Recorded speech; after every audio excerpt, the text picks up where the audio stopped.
Hi, today's topic is business valuation methodologies. Most analysts today value business on the first equation shown on your screen.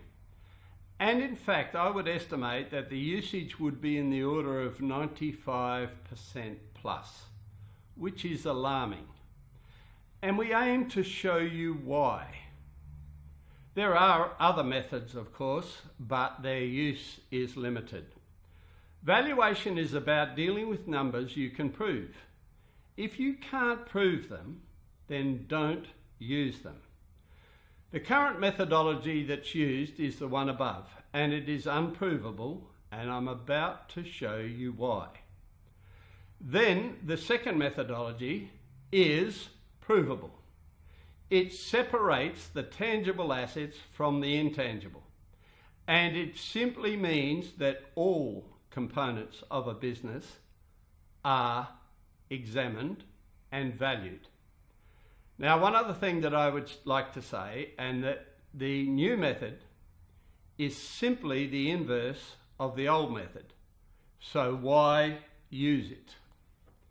They simply try to adjust net profit as high as possible. Then they use a multiplier plucked from thin air and produce a result. In fact, they now go further and create two multipliers and call one low and the other high.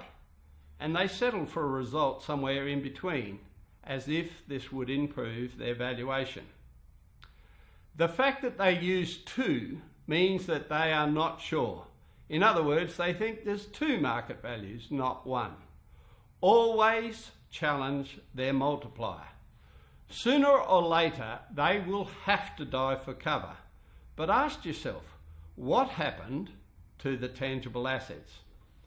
For example, imagine they are trying to value a business with most of the value tied up in plant and equipment. It simply doesn't feature in their methodologies.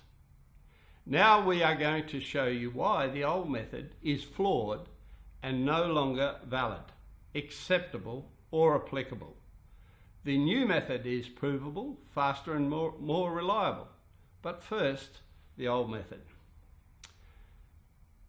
The equation that I've already shown you is now detailed, and you can certainly read all the content that's on your screen. But to explain it simply, they use a method that is either net profit based, EBITs, or EBITDAs.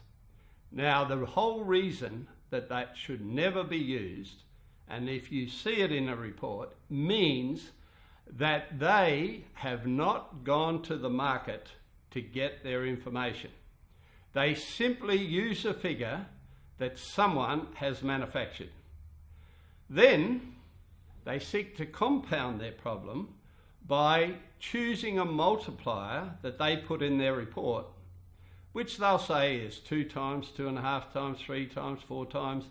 And the one thing that I would tell the legal industry and anyone else, when you're faced with a valuation with this sort of information in it, you need to challenge it.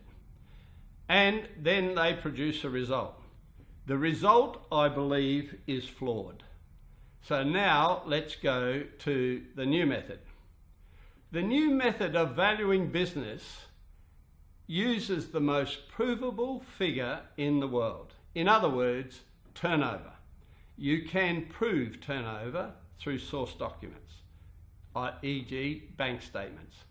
Then, what valuers do, they go to the market to find the multiplier. It's not a manufactured result, it's not a guessed result. They go to the market and find out what businesses have sold for in the past. And then, of course, they produce a result. And it is much more reliable than the previous one. The only concern with this method is identifying true turnover. Accrual accounting is a system that is suspect because it includes accounts receivable, which may or may not be ever collected. And it is a system that is detrimental to small business. basically 99%. All small business should operate on an events or historical based system to avoid taxation on money not yet received and avoid incurring GST liabilities too early. Unless you profile turnover and benchmark revenue streams, you will never be able to identify key personnel and KPIs. That concludes today's presentation, and all of the above can be found in my book on Business Valuation Explained. Thank you for listening.